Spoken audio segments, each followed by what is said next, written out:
What happened?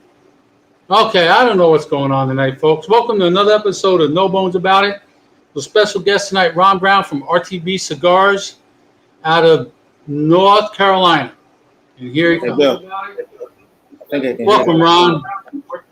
Hey, how's it going, man? It is North Carolina, right? Yes, it is North Carolina. Charlotte, North Carolina, man. I'm trying to share this. And I can. I don't know what's going on. I can send well, that's the invite to come on the show. I think I got it. I got to light up. Mike Domingue, share this as much as possible, please. He's already on. I got to figure out how somebody can sign on and leave a comment and not even be here, right? Yeah, I don't understand. I wasn't even Kevin Shahan. How could somebody comment and I wasn't even live yet? What am I missing out on? Who knows, man? One of those upcoming event type deals, man. So, anyways, I think it was taken care of. I got it on a couple of different places. I left one name. When I get to the wheel, I have to add a couple names. I left two names off. All right. Kevin, you want to? It was on and Jennifer. Kevin, the IT guy. That's right. What's up, Norm? So, folks, I got Ron Brown here, RTB Cigars. He's going to explain our story to him, how he got started, or what compelled him to join or partake in this, what I consider relaxing, just an overall good time. Yeah, what would you call? Two guys getting together just to have some fun, man. That's it. Exactly. Talk about cigars, talk about life, talk about just everything in general. And that's what we do on our Tuesday night show that I do with Matt and Mort and Mav. We just basically sit around the table and talk about what we normally talk about in a cigar shop. Just bring the virtual lounge to folks. Welcome, Bill. Welcome, Kevin. Oh, I got to add Kevin too. I left some names off. I'm gonna have to add names, but anyway. So Ron, I'll be honest with you. I didn't get to. I read the article in Cigar Journal, which I thought was fantastic. Thank you. But I read it like 2-3 days ago. I didn't take notes like I should have. But tell everybody how or the year and what compelled you to get into the business, or even come up with a cigar. Well, I'll tell you, man. Just to be honest, it was 2011. And I was a police officer in Wadesboro, North Carolina. And I was in pursuit of a suspected intoxicated driver. Wrecked my patrol car, broke 4 ribs, broke a 5th one when I was in the hospital, putting in a chest tube, and I crushed my scapula. Oh. And, I'm rehabbing and all this good stuff. And I'm just kind of, I'm going to the lounge, chilling, having a good time with people. And I'm sitting there and I'm going, why can't I have my own cigar? And at the time I didn't know a lot about different musicians and stuff that had their cigar. And so I was like, you know what? I'm going to have my own cigar. And it was funny because the guys in there like, man, look, take another pill, drink something else, smoke another cigar. Shut up. You're not fixing to do that. It's the painkillers talking, right? Right. It's like, man, here, pop some more pills, man. You just out of it anyway. And I was like, nah, I'm going to do this. And in all honesty, man, I just went for it. I didn't look back. I just went for it and went through a few blenders, went through a few different things. And the funny thing is, like, I had hoped to be doing this out on a patio tonight, but I'm at my friend's house, Bill's house. And the first blends we did, we sat in his kitchen smoking every Sunday for a very long time just to come up with the core line in the beginning. And so this is kind of where it all started. And the shirt that I have on here was the name of the first blend of the first company. It was Concerto Cigars. What was that again? Concerto Cigars. Concerto. Okay. And it's all music related. Right. And everything with me is music. So I went to school for music education. I currently teach music, started my own drum line. And so everything with me is music. And there's already 2 cigar companies that use the name Concerto. So because I don't like getting sued or I don't like cease and desist orders, we figured we might want to change that. There's something about getting that lawsuit sent to you that says, hey, man, you might want to stop this, right?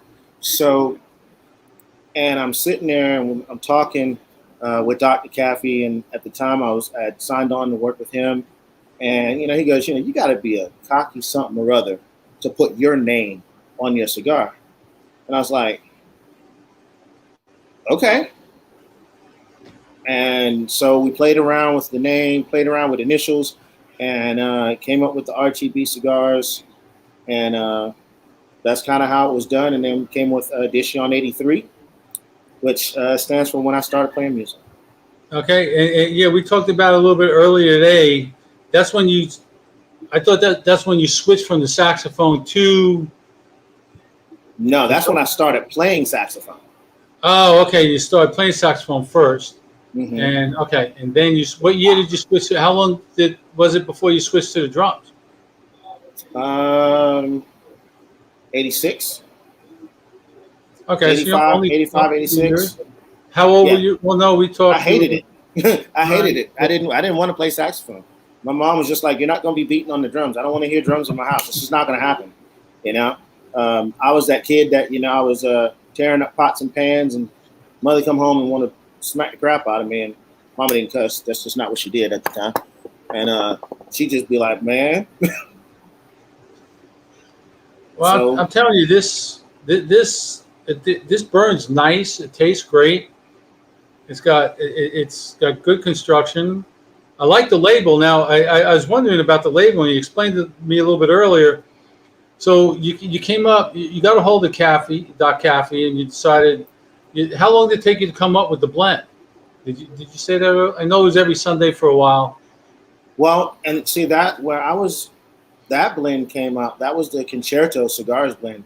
I took a day, and we drove down to Cutler Bay, Miami, Cutler Bay, Florida, and just spent a day down there going through blends, going through different things. And I mean, I promise you, there had to be a big, huge bucket full when we got done of just different blends and stuff. And it was a process of smoking, cleansing your palate, and really picking out what I felt represented myself and the brand that I wanted to put forth. Now, I will go into that saying I was very green. I was really new. I was still new to it. I'd been into it by this time, since 2015. So it was 2019. I want to say it was 2019, 2018. I mean, I'm still rough around the edges. I'm still learning and trying to become a better brand owner. And so finally, we came up with the core, what we felt was the core line, and what we felt we were going to launch first, and launched just 2 of them first. And we just kind of attacked it that way. Well, I know I'm special here because, folks, this is the last of this series. He's got a new one coming out in September. How many boxes you got left of these? Golly, I got about 800 cigars left. Not that many. That'll go with his 10 to a box, so that's only 80 bucks. That's not much. No. You get rid of those because I liked it. I really do. I like the label. Now explain the label. Well, first let me back up. So you went to Caffey. You guys decided on what you're going to do. Did you make a trip down there at all, or to Honduras? No. We actually had one planned, and then the pandemic hit. So everything got put on hold, and we were just like, let's wait. let's wait a minute. Welcome, Caitlin. My daughter just signed on. She's the one flying into the airport on Wednesday. Haven't seen her in almost a year, man. I can't wait. So what? I mean, it's got to be hard to welcome, Larry, to develop a blend from a distance. I mean, you got to tell them what you want, and they send it to you, and you try it, and you go back, and then they send it back again, and that's a lot of. It's a lot of trust. It's a lot of different things. But there again, like I said, I was very green. I was very young in the industry, and I make I make no bones about it. I was really young, and a lot of stuff was taken at face value for a minute, you know. And as I matured and I sought guidance from different icons in the industry and different people, and they knew who they are. So shout out to them for really taking time. And they didn't have to take time with me, but they respected the way I did my, I forged the path that I did. They respected what I did, and they said, "Hey, man, we want to help you out. We want to talk to you and really help you home in on your skills as a brand owner." So, starting out, there wasn't many trips, but as I've learned, as I grow, there needs to be that trip. There needs to be more of that conversation. There needs to be a whole lot more of knowing the region, knowing the ground, the soil, knowing what's going on about your blend. More of the percentages of the filler, more of the wrapper, binder, all of that stuff. Whereas when I first started, me being the young guy I was and was all excited about just being a part of this industry, that goes away when you start realizing that, hey, at the end of the day, this has my name on it. Absolutely. I've got to make sure I got to represent that correctly. Yeah, it takes a lot of trust, and that's hard. That's hard nowadays. Yeah. There really is, especially when you're trusting somebody with, like you said, your name brand, and it's got your name on it. And if they produce a shitty product, people are going to be like, I'm not sure I want to smoke that one again. Right. So, I mean, at the end of the day, if someone has an issue with the cigar, they don't go back and talk to the people that made it. They come back to the person whose name's on it. Yeah. And so, that led to me growing and learning more about the product, me learning more about what my expectations are and how to become consistent as a brand owner. That's really important to me, is making sure that I can be consistent. And when if I have an issue, I want to make sure we can have an adult conversation and talk about it, because this is made by hand. There's going to be a mistake. Something's going to happen. Something's not going to be right. It's going to happen. And I know this, but I teach, like I said, I teach music, and I tell my students all the time, our indoor show is about 4 minutes long. Indoor drumline, it's about 4 minutes long show. If you make a mistake at the time marker 50 seconds, well, if you've got 3 minutes and 10 seconds left, are you going to sit there and be upset about what you did for the rest of your time? Or are you going to forget it and move forward and correct the mistake? I got a question from a guest. I know you mentioned Dr. Caffey, but Kevin Shahan is interested to know how you got introduced or how you met Doc Caffey to get this whole thing started. That actually happened through a mutual friend, Duncan, and I say his name wrong, but Carrie says it the best, Duncan, and I'm not going to even try it. He rambles that off, and I'm like, yeah, so, okay, whatever. Yeah. Duncan E. Duncan E. Yeah, Duncan E. And you know what? Duncan is a really good friend. He's a great guy. That is literally where the meeting took place. Duncan actually rode with me. I had just gotten off of I want to say about 10, 11 hour, might have been a 12-hour shift at my job. Drove 12 and a half hours down there to meet him. Spent all day, drove 12 hours back and went straight to work. And that's kind of how that actually started. You're in North Carolina. I made that drive from, where did I make that drive? Orlando to South Carolina, and that was like 3 hours. But you go to Cutler Bay just before Homestead, before you get to going. Yeah, that's a long drive, man. Yeah, that's a long drive. I mean, when it's important to you, you do it. Absolutely. And you just got back from a long trip, did you not?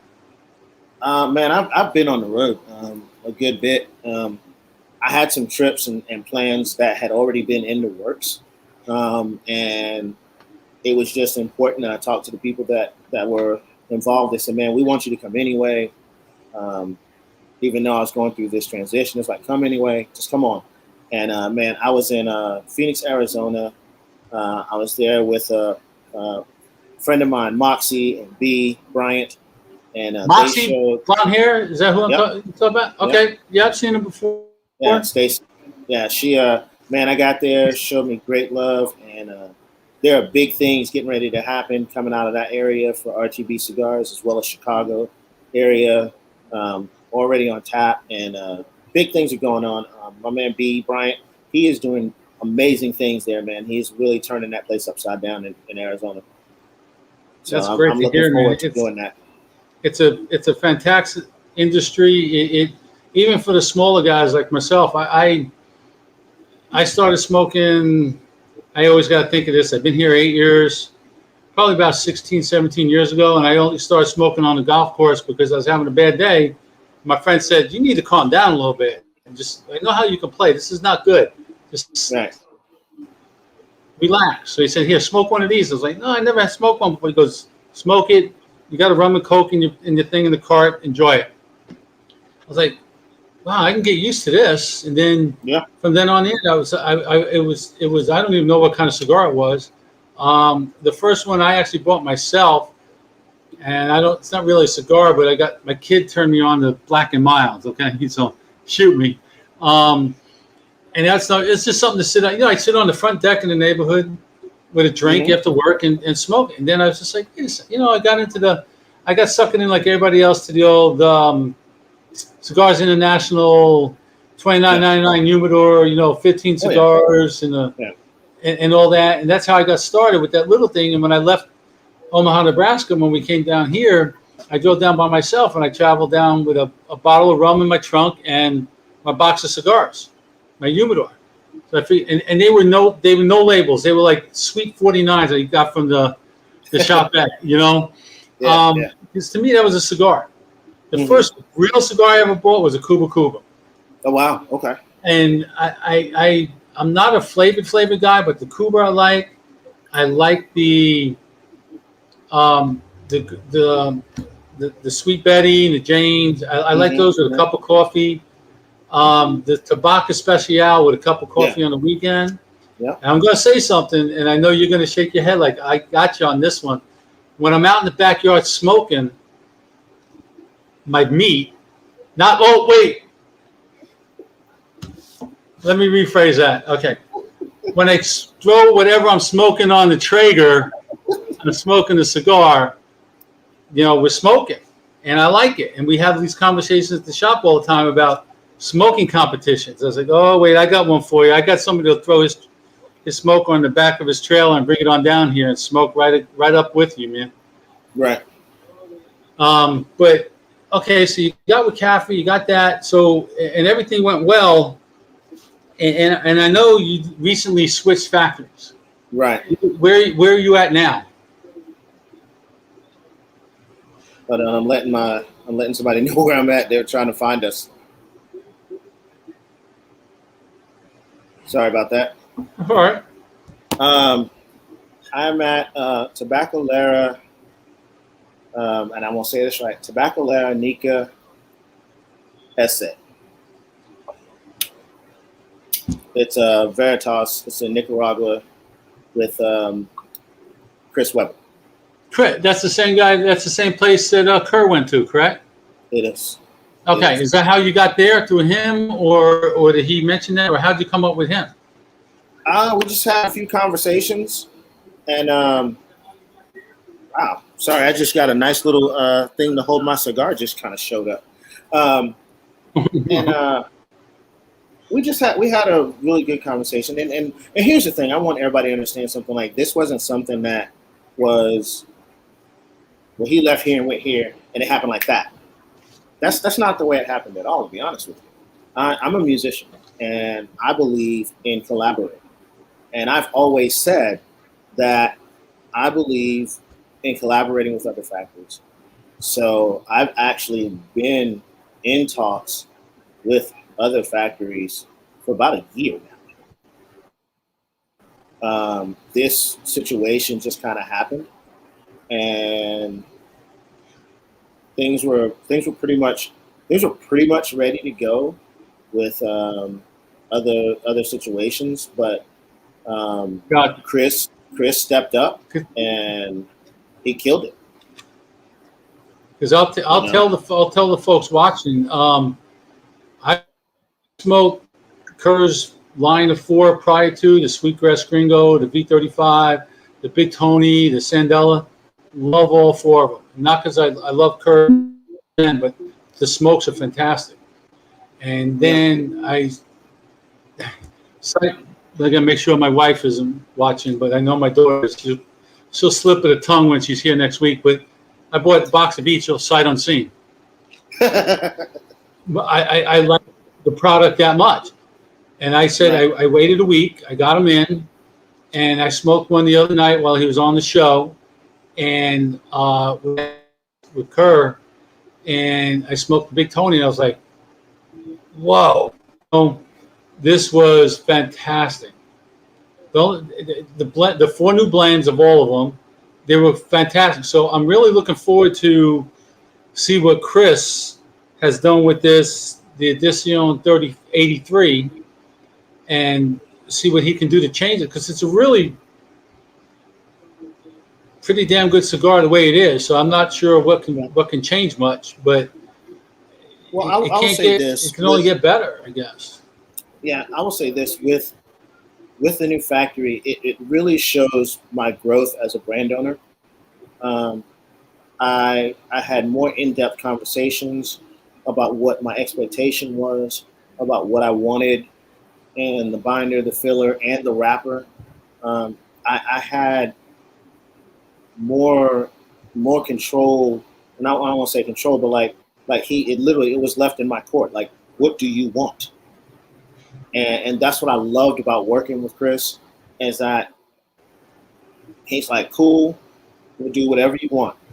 And he goes, now he said, what I'll also do is allow me the opportunity to send you my interpretation also of what I think it could be. And so at the end of the day, when it was all said and done, I get this nice package. I'm super excited, going through it. I'm smoking it, and things are going well. And I'm blown away by just the sheer construction, how it feels in my hand as far as the weight, the fullness of the cigar, the burn of it in general, the way it cuts, the way it lights, the whole 9 yards. Like, I'm just like over the moon. And then I start smoking it, and the flavors that are jumping off. And even the ones that I didn't pick, it wasn't because they weren't good. It's just the ones that were picked, which is, to me, was that much better. And it's 5 new blends. It's an incredible cigar. I'm working with something that's really brand new to me. It's the Apaparaca Brazilian and Cameroon Barber Pole. And I really like that. I love a good bar. I love Barber Pole cigars. But for me, that was a new blend. That was something. Somebody said something on the show the other night. Where's that? I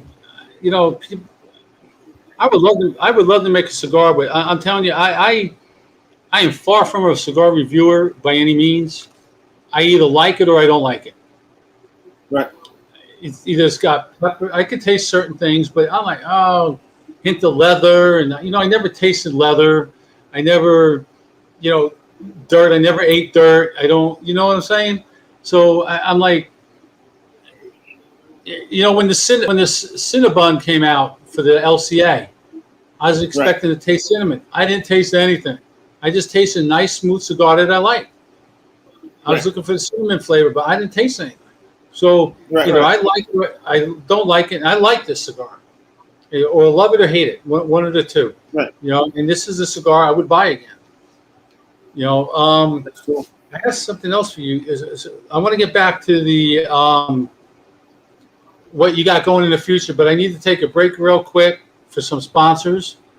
And then I'm going to do the wheel from the prizes from last week.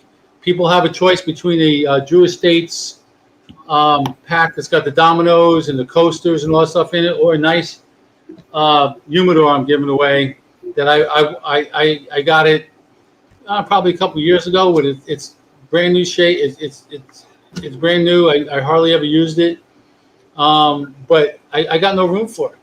So I figured I'd give it to somebody that can use it. That's fairly new to the industry. But give me just a second, and I have my first sponsor is GTO Dr. Rodriguez and GTO Cigars. Dr. Rodriguez. I love that guy. Oh man, when we come back, I'll tell you a true story about me and him. 334-538-2949. And new to the show, sponsor the show this week, is Boston Jimmy and StogiePressCigar.com.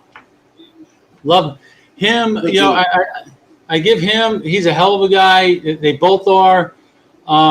When we started this, I started the journey with the other show with Mav Mort and another gentleman from another shop I don't mention because we don't talk about him anymore.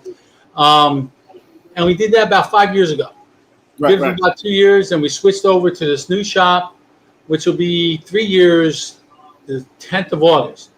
So I've known Doc Caffey for 5 years. Mm-hmm. He brought you right in. He give you the shirt off his back, man. You know, the guy's fantastic. Kerr and Jen, they flew on. They didn't fly, but they drove down for a show. We were having Doc Caffey was doing an event. They showed up to surprise everybody. Ray Valley from Cigar Enthusiasts. We're doing a show one night with him on it. Mm-hmm. I'm sitting there with Mav. Mort was in COVID-19 quarantine. Oh, wow. Yeah. So he was doing it from the house. And all of a sudden, Matt was just like, he's right there. I'm like, yeah, he's right there. He's on the screen. Well, he was sitting in his car in the parking lot. He came into the shop. He actually drove down to do the show live. Wow. So Kevin Shahan and Jessica from Cigar Prop. I met them at the first bar smoker we went to in Convent, Louisiana, Drew Estates in 2019. We were all set. We had VIP tickets all bought to go to 2020, and then COVID, they canceled everything. But one thing I know that company did was, I think they got some of the best covers, and I've been doing customer service for 40 years. They got some of the best customer service I've ever seen. They canceled all their barn smokers. They still donated $10,000 per barn smoker to the Cigars for Warriors. They gave everybody their money for their tickets back, plus the swag bag that they purchased, minus the cigars. Wow. Didn't expect that. I didn't expect. I expect maybe get my money back and that's it. I didn't expect all that other stuff. But those are the two sponsors, and I'm gonna try, folks. I'm gonna try and share the screen. I tried this with Ron. I'm untechnical, unlike Kevin Shahan, but I think I figured it out.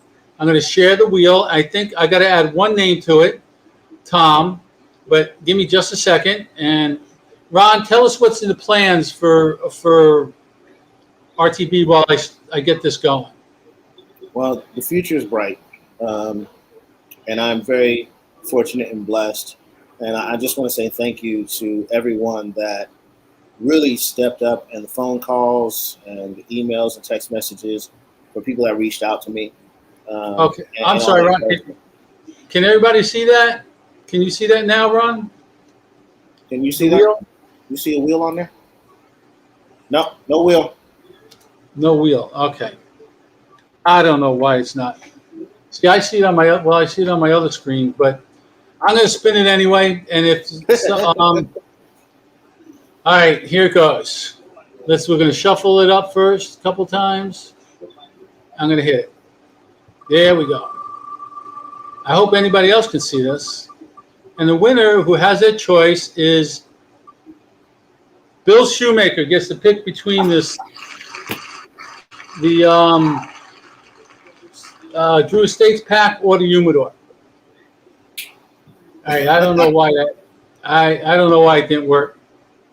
Oh, you know why? I had to add it to the stream. Didn't do that. Okay, Bill Shoemaker, you see you won. I didn't cheat. So I'll get to that. Look at that. Now it's changed. Now there you go. You got your backdrop and everything. Well, you learn something new every show. There it is. Okay. I kind of like that. Yeah. All right, that'll work. Well, I wanted to keep I'm very low key. I wanted to keep the garage out of the background as much as possible. So that's why I kind of. But I did add the logo. I'm gonna go real quick. Show real quick. I added the logo up so you can see that better. But if I don't do that, then no, like you see it now though. But I had some T-shirts. I had these made up for the one show. If you guys can see these, right? For the 5.5 legs. It's a little cigar keychain. Dan Morton made those out of Kentucky, and then I had these made up. I had the flat keychain, and I had some T-shirts made up. I'm debating whether or not, because I did this. I'm not in it for the money by any means, because I work full time. When I retire, which might be sooner than later. I had a bad day today. I told you I had a bad day today. Yeah, it's wrong. But it's all good, you know. Can't sweat the small stuff. You come on. All I thought about all day was getting on here with you. I met you first on the, and this is one thing I attribute to. One thing that came out of COVID for me was the fact that I started all these Zoom herfs and stuff. I started with Frontline Cigars, and that's how I met Ray Soto. You know, Ray Soto for Cigar Enthusiasts. And you, Kevin Gold from Rockefeller, and just a bunch of great people. I got a ton of comments. I gotta go back on. Oh, look at that! Even my daughter asked some good questions. We'll go back over that again. I'm very impressed. I love this kid. Okay. She's cut from a good cloth. What is the future for RTB? You cut them off with the wheel. Well, that's because I was trying to figure it out. I finally figured out how to do it. Well, Ron, he's going to tell the story. Here we go. Let's do that over again, Ron. What's in the future for RTB? The future for RTB Cigars is very bright. There are a lot of things that are going to be happening locally and regionally, as well as internationally. Some things I can't go into right now because we're still working out the fine details. But forgive me, I blew some smoke in my eye, and my eye started changing. Oh, I hate when that happens, man. Yeah, it's just rough. And it happens all the time. Right, but here's the thing that I love: the groups that I have and the people that I'm working with. We're working as a team, which is really good. I'll be back in Florida again. I'll be back in Georgia, different parts of North Carolina and South Carolina, as well as I have a lounge in Texas that I am really excited about. Attaché Cigar Lounge in Texas. They're opening up a resort there, and we're working on making RTB Cigars part of the welcoming pack for that resort. So that's really huge. That's big. I'm really loving that.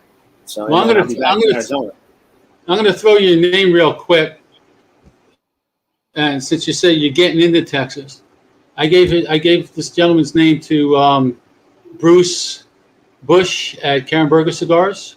Yeah. Which is I'm an ambassador for Karen. I'm at Rockefeller, GTO, Stogie Rose, but you get a hold of Brian Diggins because he's driving all over Texas to push Karen Berger.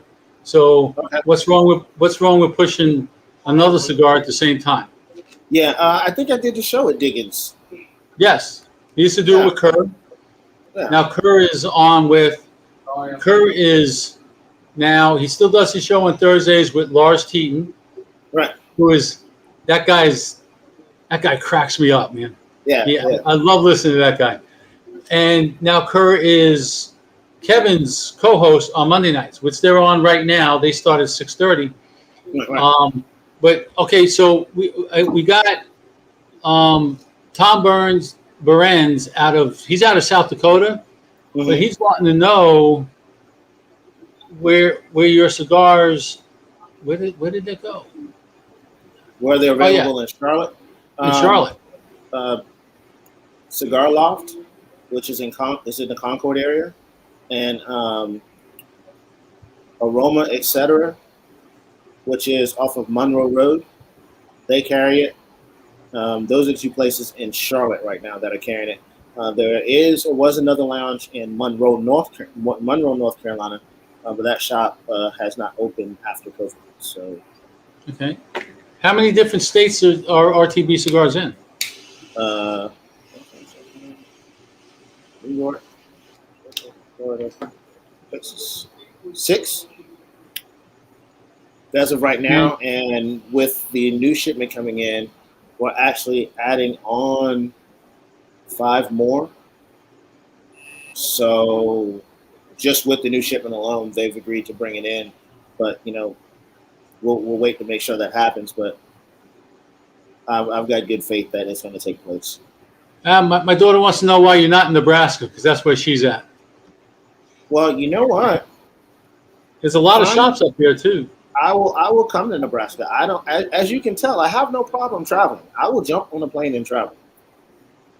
Let me know where, and I will start a conversation. I never have a problem with starting a conversation. Well, she's coming. We're picking her up at the airport on Wednesday. I'll talk to her and get the names of the places up there, because I got her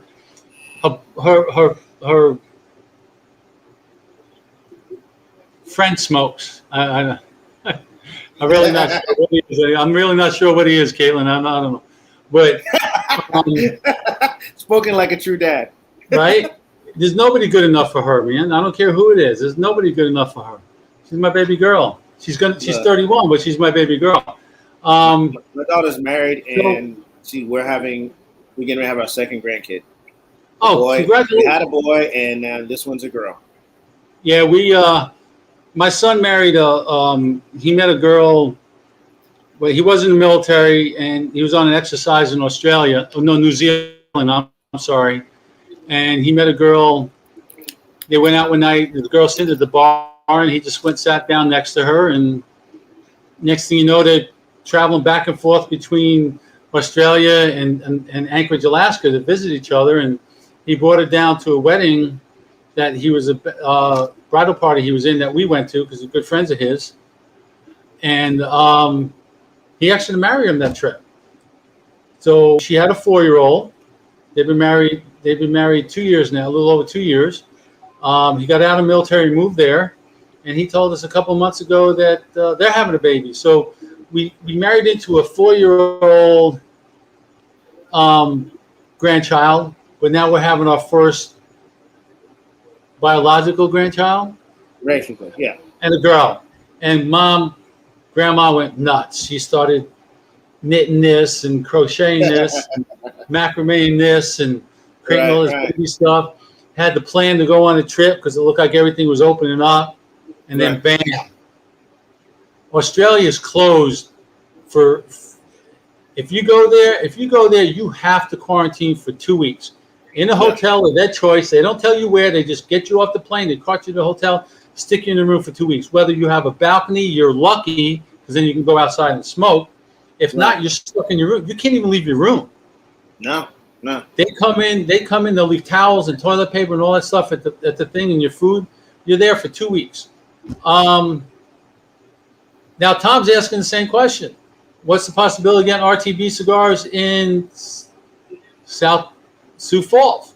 Tom, go to Ron will give us all the info on his website, if you have a website.com or Facebook, but he'll tell you where you can contact him and tell him what shop you want it in, and he gave me the name for Scott. I'm still waiting for Scott to call me, Tom, to try and get a couple other cigars in there, because they don't have any really. They got boutiques, but they want more boutiques. They want RTB, they want Stogie Roads, they want GTO, but all right, back to GTO. I jump around a lot. That's okay. Tell me this true story about Doc Rodriguez. Well, look, I'm at an event. We're both doing this event, and we sit down and we just start talking. And you know how Doc is. He tells the truth. He just and I'm just sitting here listening to this guy. And he's just giving me all this information, all this knowledge, and he's like, You just get out here and you bust your, and he stops. Man, you just get out here and you just work hard and you just be focused and pay attention to what you're doing. And so I take all this information in. And I took information in from Gabby too. And I'll tell you a true story about that one too. But I start listening to just like the words of wisdom that he starts giving me. And I take it to heart. And I get out there and I start doing it. And it's like, we're talking. He's like, you're listening. I was like, of course I am. You're in the position where my expectations is to be and beyond. So why would I not listen? And that just forged a really good friendship. I went to Atlanta, and I'm in Atlanta at a show in Atlanta, and Doc rolls through and just comes in and just comes to support me, you know. And he's just a real guy, and he's all about supporting everybody. And there's no chip on his shoulder. There's no nothing. He just comes in and he's like, man, you're busting your chops. I'm watching you. Good job, man. Keep doing what you're doing and keep building a good rapport. He's like, you know, don't be that asshole, you know. Don't be an asshole, you know. He's all about family and helping people. Right. That's a fact. As is Doc Caffey. Right. Know? So when I started, I'm sitting there. I'm really, really tired, but I'm really excited. So because I'm getting ready to pick and blend, so I'm over the moon excited. I'm just like, let's go. And so before we leave, he looks him in the face and he goes, and this is Dr. Caffey. He looks me in the face. He goes, you know, I could sell every one of your cigars and not leave my seat. He said, but I want you to get out there and you make the name for yourself. He said, this isn't my company. This is your company. And he just lays it out there. He goes, if you wanted to succeed, you make it happen. It's not my job to make you succeed. He said, you do the work. And he told me the story about how he left his house with several hundred cigars. He told his wife, I'm not coming back till I sell all of this. And he calls his wife a couple of weeks later and says, hey, I'm coming home. And she's like, it's okay, you know, if you didn't sell. He goes, no, I sold out. I'm coming home. And I'll never forget that. But at the same time, I'm like, you know what? I've got to forge my own way and make sure I do it the way I know to do it. And that's how I've been doing it. That's how I've been on the road. I've gone to visit people, but also make sure that I'm a genuine person and I put no fake fronts. I call it, I don't sell wolf tickets. You know what I'm saying? I can't put out a fake front. I am who I am. And, you know, hopefully it's a likable guy to most people. But of course, I'm sure there's some people that go, he's a jerk. But I just try to be the best person I can be. And I try to make sure that I can put out the best product I can. Because at the end of the day, if this product is not what it's supposed to be, they're going to come talk to me. They're not going to go talk to Dr. Caffey. They're not going to go talk to Chris. They're going to come talk to me. And I got to be able to look them in the face with a straight face and say, I stand behind this product. I apologize. You had a bad experience. Please take this. Hopefully you'll have a better experience. But I got to be realistic. Absolutely. Cigars not for everybody. No, it's not. It all depends on your palate. I love this cigar. Like I said, I either love it or hate it. Right. And I try to say that because if I tell somebody I hate it, it's just not for me. It's not for my palate. Right. I'm not quite sure what this means, but you might have said something that I didn't pick up on, but I don't know. Yeah. Okay. So wolf tickets. Okay. When somebody's selling wolf tickets, they just telling lies. They just speaking out the side of their neck. They doing dumb stuff. Okay. When I grew up, that was, and you know, it's like selling these wolf tickets out here. It's like they untruth. You just talking. You don't, what you saying don't mean nothing. You know, and that's pretty much what it is. I don't just go out here and talk. Yeah, you learn something new every day. It's like in a cigar shop. You can go, I can go there after the show, and you learn something new every day, something different. And you also, the way people treat each other when they walk in the door is great. You know, you treat them like hey, what, you know, welcome to the shop, whatever. And you just learn. And if you have a problem with something, whether you need a lawnmower fixed or you got problems with the refrigerator or you got a plumbing problem or whatever, you can either come in there and blow steam off because you got problems, or somebody in there can either fix it or know somebody that will fix it for you. Exactly. You know, and not put an arm and a leg. But I got two funny stories for you for Doc Caffey. But last week when he came out with that announcement that the doors were closing permanently, I was just like, oh, you got to be freaking kidding me. Oh, hell no. I said, what am I said, what do I got to go through now to buy? Because my go-to, my favorite cigar is a Caffey Sumatra 1901. Right. It's a good cigar. I love that cigar. And I texted him. I said, I need a couple boxes. If you're closing doors, I need a couple boxes. And he called me on the phone, right? I said, dude, I'm so sorry I scared you, man. He goes, I got to go out and reword that. That's not what I meant. He's just not taking on any new customers anymore. Right. He's going to deal with what he's got because he likes to keep it small. Mm-hmm. 2 years ago, Thanksgiving, 2 years ago. No, wait, this Thanksgiving will be 2 years. I had minor surgery done at the VA, short story. Bottom line is they didn't do what they were supposed to do. It wasn't healing right under the arm. And I'm sitting in the shop and somebody says, I think you don't look good. You need to go to the hospital. You need to go to the emergency room. I was like, I feel all right. I just can't, I touch my head and it hurts a little bit. It actually hurt a lot, dude. And so I go there and boom, IVs, all this, bomb. They cut me up. They cut it open again. And bottom line is, if I didn't make it into the hospital, they said within 24 hours, he goes, I would have been septic because it was so infected. So they put me on, they had me on morphine while I was there, and then I wanted to leave. He's all done. I wanted to leave. You need more morphine? I said, yeah. He goes, but then I'll have to stay, right? He goes, yeah. He goes, no, I'll put you back on the 10 milligram tablets of the Narcos. Mm-hmm. I said, all right. He gave me one there. I go home. I'm sitting in the lazy boy. I look down at my phone. It was sitting on the coffee table, and I saw it ringing. So I pick it up. It was Doc Caffey. So I said, hold on a second. Let me go outside. So I talked to him for about 45 minutes. And he said, Barry, I got to go, but I appreciate you calling me. I said, I didn't call you. You called me. He goes, no, you called me. I was just like, okay. So that's how, between the morphine and the other stuff. But the guy stayed on the phone with me for 45 minutes. He didn't have to do that.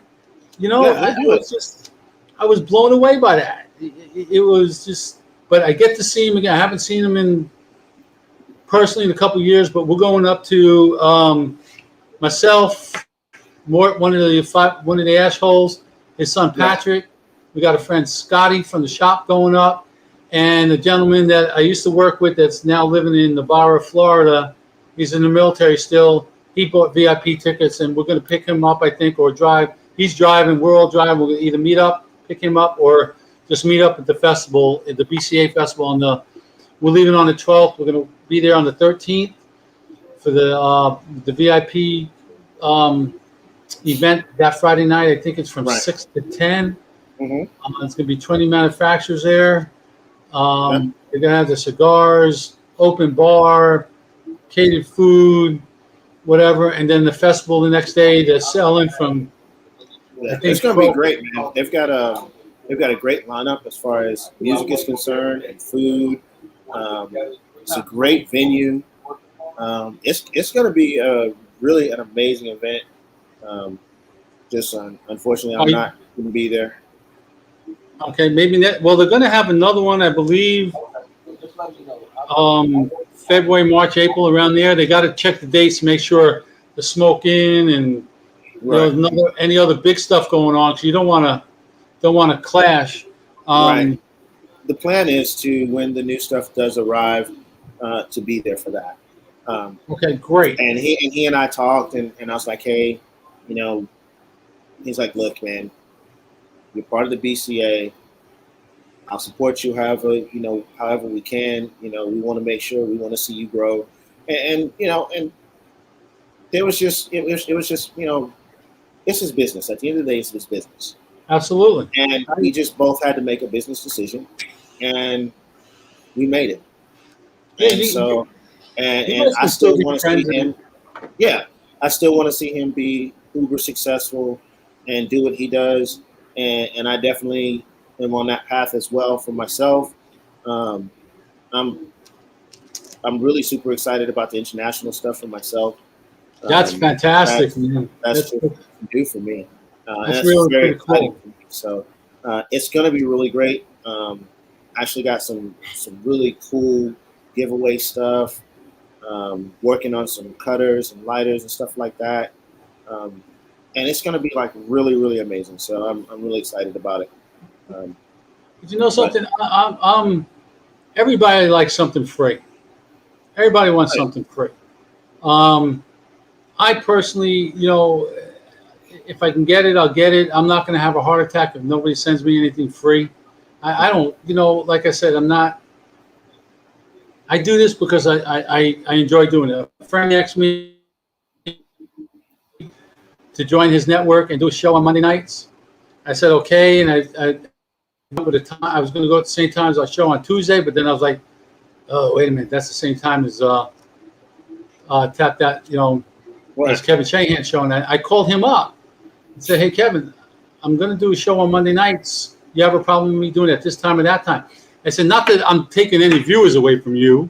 It was like it was just a respect that because he's helped us out with the 5.5 legs. mhm, He helped me learn StreamYard.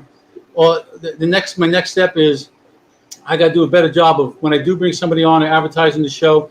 I got to figure out how to do them little flyers with the pictures and yeah, and all that. And I'm not, like I said, I work full time, so it takes up a lot of time to do all this. How he right, does it, how Boston Jimmy does it. Boston told me he dedicates every Saturday pretty much to his. He does his Wheel of Wonderfulness in the afternoon. He does a show that night. He right, gets it all done. He does the newsletter out every Saturday that week. So I give guys like that credit. Cigar Guy Bob, these guys that work full time and do all this, people yeah, don't realize how much time and energy is spent on this stuff. yeah. Big shout It's out not to that easy. uh, Boston Jimmy. It's Boston Jimmy, right? Did I say it right? Yep. Yeah, he posted my release, and it was I appreciated that, man. I mean, it's kind of one of those things like either it's gonna get posted or it's not get posted, and I was like, either way, it doesn't matter. I just wanted to be politically correct and be official and be respectful.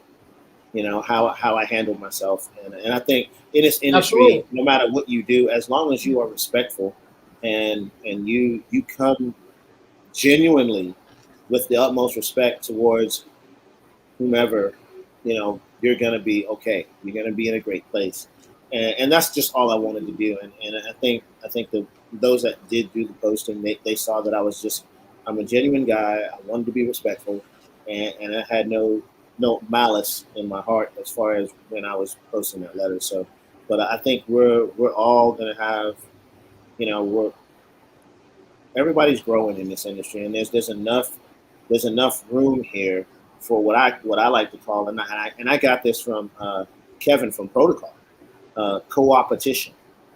It's not a competition; it's co-opetition. It's people working together in this industry to help support each other. At the end of the day, there's going to be somebody that maybe doesn't like my cigar, but likes Protocol cigar, but because we're at the same event, I can introduce them to a Protocol cigar that they wouldn't Absolutely. have. I've done 2 joint shows, and I'll say it. I did a joint show with Don from AJ Fernandez, and I was out at Gold Leaf, and he and I worked side by side, promoting each other and helping each other out, and like people like if he felt like okay, well this might not hit you, but you know what? This RTB cigar over here, man, this Maduro might hit you right where you want it to be. It'll give you the spices you need, but it's not really a full body over the top cigar. It's got a little body to it, not much, but it's got a little body to it. Um, and that's the thing. We were back and forth helping each other out, and we were selling like crazy. So shout out to him and AJ Fernandez. And the other one was in Atlanta, where I was at Cigar Mike, Cigar Experience, Atlanta Cigar Experience with Cigar Mike, and I worked alongside and had the same event with Black Star Line. I mean, those guys, man, they came in with their sales staff, great guys, and literally all night long we're helping each other. And for me, that's what I love about this industry, when you can partner with other lines, and it's not about forget that line, check this out. It's here's what we have to offer. But if you don't see anything here, look over here. And we were both doing it all night, and we both had an amazing night that night. And that's my thing, when you work together, you can all come out ahead. And that's what it's about. It's about working together. And then, in all honesty, that's how you get to meet other people. So, and things grow and you continue to get better. And it's an amazing thing. So, I mean, co-opetition, I think, is the best way to go with stuff, instead of thinking of, being competition. So, and hopefully I think that's the role that the BCA is doing by hosting these events. And I definitely encourage that to continue on. I don't know what happened there. I hit a button and everything just went. I was like, no, it was still coming across, because my friend's over here on the computer, so it was still coming across. Okay. But yeah, I love the industry. I love the way people treat people. It's just like you're talking about the cigar. It's like somebody comes into the humidor and, they're looking for a specific brand. But I don't carry that. But I have something that is comparable to, or something that you might like. Right. I've learned, I've met people, yourself. I never would have smoked this RTB because I didn't know anything about it until I met you on the HERF. I didn't know anything about protocol until I know Chris. I learned that from him. Ray, the cigar enthusiast, turned me on to Tarazona cigars. Right. Fantastic smoke. Jimmy turned me on some. I can't remember the name of the cigar. It's out of Key West. I can't remember the name. I'm blanking. Fantastic smoke.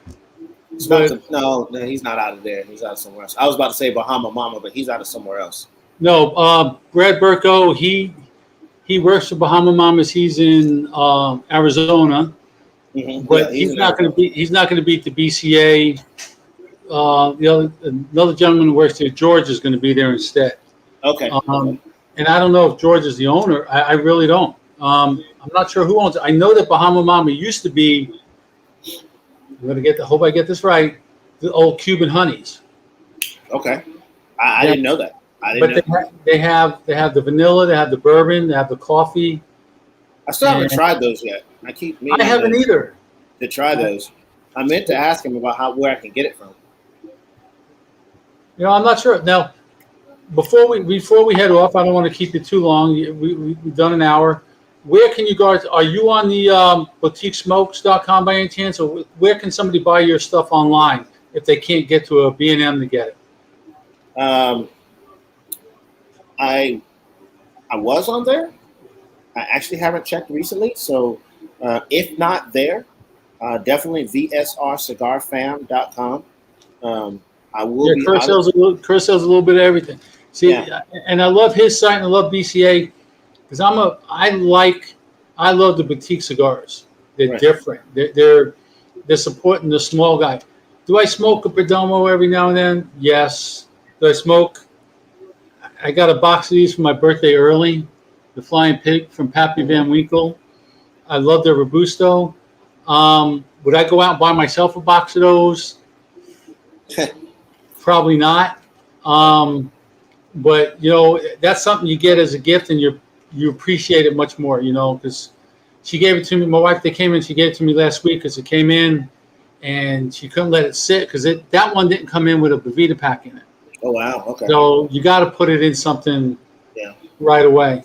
But Ron, I appreciate you coming on. You didn't have to come on because I know you could have just said, he ain't, he's small. He's got nothing. Every interview is important. Because I'm still a small guy. It's important that for me that if people take time to talk to me, it's important to help get my story out. And people get to see that, I'm just a genuine guy that gets out here and works every day. And I don't mind working, and I'll shoot you straight. I'm not as our guy post like, "Hey, wolf tickets. I don't have any of those. I don't have none of that." But I'm just me, and I work every day, and I get out here and I push it. And it's funny because like you look at it and you say, okay, in this industry, what is it going to take? And I've spoken to and listened to the likes of Steve Saka and some of these other guys. And if you talk to Saka will tell you, and he was asked the question, if I'm just getting in this industry, what advice do you have for me? And Steve will straight up tell you, don't. It's a tough industry. It's a fun industry, but it's tough. Because a lot of people aren't willing to hustle and grind and do what needs to be done. And it takes money. If you're not in the position to drop $50,000 to $100,000, then you're now you're back in the day when people used to be walking around with a book bag, hustling, selling mixtapes out of their backpack in New York. Well, I was born and raised in New York, the street corner, selling the CDs. I'm from Queens. Are you really? I did not know that. Yeah, so that's where I'm from. Anywhere close to Regal Park, where Armin's from, for DAV cigars? I've been in that area, but I was born and raised on Long Island in West. Well, I was born in Brooklyn, but how Long Island. Yes, Long Island, West Babylon, Long Island. But most folks know where Massapequa is. I don't know why Massapequa is such a big town, but yeah, I'm about 45 minutes from Manhattan. Yeah, my grandmother worked DSS for Westbury. Oh, Westbury Amphitheater. Ooh, yeah, she worked DSS for there. She was born and raised in Hell's Kitchen. Oh, and that's kind of where my roots are from. It's like we're not scared of a struggle. Don't tease me with a good time. You telling me this is going to be a long road? Okay, I got time. I'm not going anywhere but up. And so, that's my mentality of work and hustle. Are you? That's what's going to happen. You got any plans to go back to New York anytime in the future? I go to visit every so often, and I got family in Philly, and so I go back to Philly to visit family. So I can't say that I miss it because it's just crazy up there sometimes. I went back for a funeral and almost got in a fight, and it's just like, dude, this is just not what I want to do. No, I hear you, because my sisters still live on Long Island, and I'm like, when this all started between the Trump and the Biden and the COVID and all this and the de Blasio and the Cuomo, and I was just like, I am not coming back to New York as long as those two are still in office. I want to be able to go to Manhattan. I want to be able to go to Times Square the way it used to be. I don't want to be afraid to go into the city, but I have to make a plan. I haven't been home in, it's got to be 10 years at least. A lot of my family moved, so it's just like, I'll see y'all anyway. Well, my family's on their way out. My friends, my best man for my wedding, as a matter of fact, sold his house. They sold all their stuff. His wife's on the way down, driving the truck down. He drove the U-Haul down. He's in Orange Beach, Alabama. He's about an hour and a half from here now. Okay. I get to see somebody I grew up. I've known him for, oh my God, 40 years. Yeah. Oh, no, wait. Over 45 years. I'm sorry. I was about to say, you're about 60 now, right? I turned 60 on Saturday, man. There you go. Yeah, you gotta add them years up. Oh, Kevin Shahan's back. But again, Ron, I want to thank you. You're welcome back anytime. You need to get online. You call me anytime. If I'm doing a show and you just want to sign on, come in. I'll bring you on, man. I appreciate it. I just want to thank you, man, for being a neutral individual, being somebody that I can come on and we can talk and have a great time. Enjoy it. Anytime I can, come on just to. If you want a guest and you don't have one, you just want somebody to come on, just shoot the breeze, man. Let me know. Look, we'll come on, shoot the breeze. We'll talk about absolutely nothing. And I definitely, man, when the new stuff drops, end of September, first part of October, man, you're gonna be on my list. And like I said, I've got like 800 cigars left. Got like 80 boxes. I'll talk to Carrie and maybe we can set something up. But as of right now, I really haven't been selling those. Like that's it. It's just done. The new stuff is going to be crazy. Well, I'm glad. I wish you luck, man, with the new stuff. I'm looking forward to trying it. Because like I said, There you go. down to the, as Jimmy put the smoke, down to the nub. There you go, man. But Hey, thanks man, again. thank you. Have a good night, and thank Bill for letting you use his garage weather-wise. I know. Yeah. Because like I said, I was going to do it from the deck too, but it can be bright and sunny here, and next thing like yesterday, I go out, I'm in the pool for a little bit, and that's my decompression, and that's how I started this whole thing. I come home from work, I make a drink, I get in the pool, I sit on the float, smoke a cigar, and just everything goes away, Mine's golf. I love, dude. When I suck at it, but mine's golf. My wife said, everybody's like, what are you going to do when you retire? Because I'm looking to retire. I put in paperwork to try and upgrade my position. If that happens, I'll stay till 62. If not, I'm going to retire, and by the end of the year, not this year, probably my birthday next year, I'll go to another year. I'm not going to do another fiscal year closeout. I'll do this one, but I'm not going to do another one after that. But I say I'm going to learn how to fish. I'm going to play more golf. I love golf. I probably shoot mid 80s. Could do better if I played more. But dude, it's so flipping hot down here when you go out. If you don't go out at 6:30, 7 o'clock in the morning, you better bring a couple of extra shirts with you or some Gatorade or something, because after 9 holes, you're like, holy crap, it's hot. See, that's what I like about Charlotte. We don't get in the hundreds, okay? We don't get up to those hundreds. We stay 80s. Sometimes we might peak into the 90s, but we stay in those 80s and maybe it's the low 90s, but we got a nice breeze going most of the time. And you can get out there, and they got some really nice par threes here that are pretty challenging, like extremely challenging. Because one wrong hit and a hook or a fade, you're on the other green, going the other direction, and you've got to cross back over. See, that's one thing we don't have down here. We got some beautiful golf courses because of the casinos, but there's no par threes for somebody just wants to go shoot 9 holes and not bring out like a 7-iron, a putter, and maybe a pitching wedge. We don't have any of those. We got a par 3 within an apartment community. All you need is a pitching wedge, a lob wedge, and a putter. That's all you need. Oh, that would be so tough for me, because that's the part of my game that's within 100 yards. My game sucks.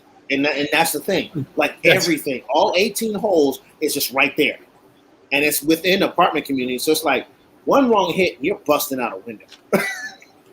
And those you can walk. You can walk that. You walk that. Yeah, you walk that. Or the ball ends up in the swimming pool. But like these like that particular one, there's a lot of ponds they have set up. So like you're hitting onto an island. Like the ball's got to land and stick. It can't land and roll. It's got to land and stick. It was kind of like Pebble Beach number 17, huh? Yeah, they got a couple of holes like that where it got to land and stick, because if it don't, it rolls off the edge down the hill, and there's no way you're playing that. So yeah. Kevin says he can golf with a 7-iron and a putter only and still shoot 100. But I got 2 questions for you before we leave. All right, go ahead. What is your favorite thing to do other than cigars? And I think I know the answer to that. Golf. Golf? Oh, I was going to say barbecue. Ooh, wait a minute. Yeah. Golly. You know what? Here's the thing. Golf is my relaxation, but barbecue, I like to go. Here's what I do. I'll go to the store and I'll grab a bunch of different seasonings. And my kids love this, right? I'll come to the house and I'll make my own seasoning to put for a dry rub. And then I'll use it and I'll cook it. And I'll cook it, whatever meat I'm cooking, I'll cook it. And then my kid's like, wow, Dad, that was good. What did you use? I don't know. A little bit of everything. My daughter, one year for Father's Day, my daughter, God bless her, my youngest one. I've got 3 girls. So my youngest one, she grabs all of my seasonings out of the cabinet. And for Father's Day, she makes me a seasoning to use to cook with. And she said, it's a general seasoning. You can use it on anything. There's only one problem with that. She used every bit of seasoning that I had in my cabinet to make that one. And what she would do is she'd pour one in and pour this and pour that, stir it up real good, and she'd boil a pot of water and she'd sprinkle it in the water. She said if it smelled good coming off the water, it was good. And she said she had to keep adding to come up with it. And finally, she reached one that she said was great. And she said, I'm glad I reached it because there was nothing left. And I'm going to be honest with you. All I had was a small jar. I mean, it was about that big. Okay? Not big at all. Maybe I'll give it like 3-4 inches tall. You know? Maybe about 1 inch in diameter. Well, about 2 inches in diameter. And that's all I had. It was some of the best seasoning I had ever had. And when it was gone, it was gone. And she had no idea what she used. Wow. You know who makes, and I haven't tried them yet, but Kerr swears by Lars Teton's spices. Now, I had Kerr's one. I had the one Kerr's made. That salt, the spice salt. Oh, man. Is it that good? Oh, yeah. And then he's also got that liquid that is kind of like, it's not like a seasoning, but it's kind of like an after to kind of get a nice glaze on it. You put that on as you do your glaze or whatever. So let's say you cook your ribs, right? You cook the ribs for the 3 hours. You put them in a wrap for 2, and then when you take it off for that last hour, you can kind of sprinkle it on there for that last hour over the grill. So that's the 3-2-1 method if that's what you want to go with. You put that on there and you let it sit there in that, and it gets a nice good glaze, but then it has a nice little spice to it. It's not a lot to choke you, but it's enough to make you all right. I sinus is draining. Okay, it's good. Both of those are pretty good. I got to give it to her. Jen says it's called the finishing barbecue sauce. Exactly, it's a finishing sauce. You know, I forgot the other question. I really did. I'm sorry, but yeah. Kevin said, "What the golf to relax?" It is a stressful. If you let it get to you, it's stressful. But as a golfer, you know you can have a bad day, but when you have one really good shot, you're like, yeah, I'm coming back. You play for the one shot. You play for the one shot. And here's the thing about me: when I'm playing the game, I force myself to relax. I force myself, like if I'm stressed and I'm about to lose my mess, and I've had that kind of week where I've wanted to like walk up and like straight punch somebody in the throat, just like throat punch somebody. I go to the range. I go to driving range. I go play a par 3 or I go do 9 holes, and I force myself to breathe. I force myself to relax, and by the time I'm done, I'm good. And one of the guys I used to play with, we used to do 18 holes once a week. He goes, "You sucked the first 9." He said, "By the back 9, he goes, you're killing it." He goes, "Why is that?" I said, "Because I'm stressed the first 9, and I force myself to relax. By the time I get to the back 9, I'm joking. I'm having a good time. You know, maybe we got a beer, or maybe we got a drink of choice. We're smoking a cigar. You got to not think about it. You have to not think about your game." Right. But, that's what it is. Kevin wants to know how much for one rib. Hey, I don't know. Maybe if I just put it in your hand, we'll see what happens. But I won't give you a plate. I just put it in your hand. It might be cheap. Yeah, right. All right, I'll call it a night. I appreciate it. Boss, Thank you. Good luck with the line. I'm looking forward to the next one coming out. I gotta say hi to Joey Bianco. I haven't seen him for my man Joey. For a long. It's been a long time since I've seen him, man. On the That's my dude right there. That is my dude. Thanks, Ron, again. I appreciate it. And good luck with everything, man. Thank you for having me, man. All right. Talk to you later. Let's do, sir.